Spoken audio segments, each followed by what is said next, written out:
Hello বন্ধুরা, নতুন রেসিপিতে আপনাদের সকলকে স্বাগত। আজকে বানাবো বড়া। আমাদের বাড়ি এই মনসা পুজোর দিন হয় অরন্ধন, তাই আমরা পান্তা ভাত আর এই বড়াটাই খাই, তাই আপনাদের সাথেও শেয়ার করছি।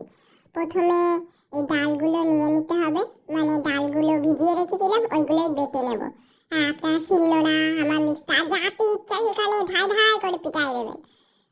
আমি এখানে মিক্সার মেশিন নিলাম, ওটাই দিয়ে পেস্ট করে নেব। আদা আর একটা লঙ্কা দিয়ে দিলাম, তারপর পেস্ট করে নেব।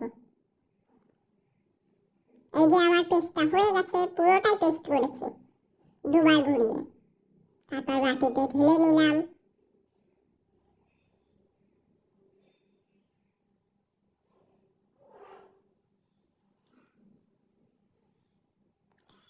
বাটিতে ঢালার পর এবার নিচ্ছি পেঁয়াজ কুচি, লঙ্কা কুচি, স্বাদ মতন দেবে। ঝাল হলে কিন্তু পরের দিন খবর আছে। আমি তো অনেকগুলো লঙ্কা খাই বলে অনেকটাই দিয়েছি। আমাদের কিন্তু এটা খেয়ে অনেক কিছুই ভোগ করতে হয়েছে। আমি যখন লঙ্কাটা কেটেছি, হাত হাত গেছে চোখে, চোখ 1 ঘন্টা যাবত জ্বালা করেছে। তারপর দিচ্ছি লবণ, হলুদ,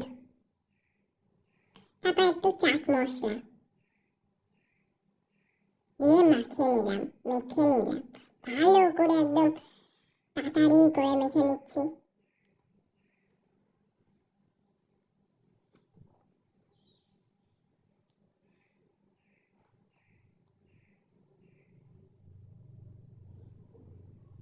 কড়াইতে দিয়ে দিলাম তেল। তেলটা পরিমাণ মতন দেবেন, যতগুলো বড়া ভাজবেন ততগুলো তেল দেবেন। আমাদের পুরো তেলটাই লেগে গেছে। একটা একটা করে বড়া ছাড়লাম, ছাড়ছি তো ছেড়েই যাচ্ছি। একটু উল্টে গেছিল, পিছনটা একটু লেগে গেছিল ওর সাথে, কড়াইয়ের সাথে। কিছু করার নেই যেহেতু।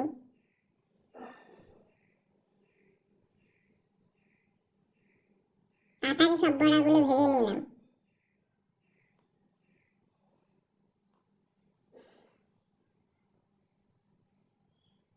ততক্ষণ চলো একটা গান শোনাইনি। জানো কি কেন দিন দুপুরে ঝড়েছে, আমার মতন যারা পাগল তারা সুর মিলিয়েছে। বড়াগুলো সব কটা ভেজে নিলাম। গানটা কেমন লাগছে অবশ্যই কমেন্ট করে জানাবেন। কমেন্ট করতে কিন্তু একদম ভুলবেন না। যারা পাগল তারাও কমেন্ট করবেন, হি হি। এবার সব বড়াগুলো ভেজে নেওয়া হয়ে গেছে, একটু উল্টে পাল্টে নিলাম। আমার বড়াগুলো কিন্তু সব একসাথে একটা থালা হয়ে গেছিল, অনেক কষ্ট করে ছাড়িয়েছি। এই ভালো করে আমরা ভেজে ঠেজে নিচ্ছি। এখন খুব ভালো করে ভাজতে হবে, ভালো করে ভাজবেন, ভালো করে একদম একটু কড়া কড়া থাকবে। হ্যাঁ,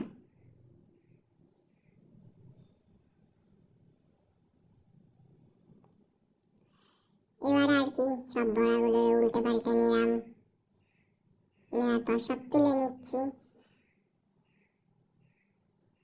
আস্তে তুলবেন, হাতে যদি একটা পড়ে না তেলের ছিটকা হয়ে যাবে ফসকা।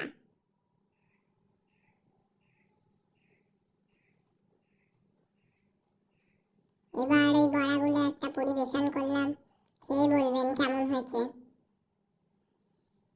টাটা।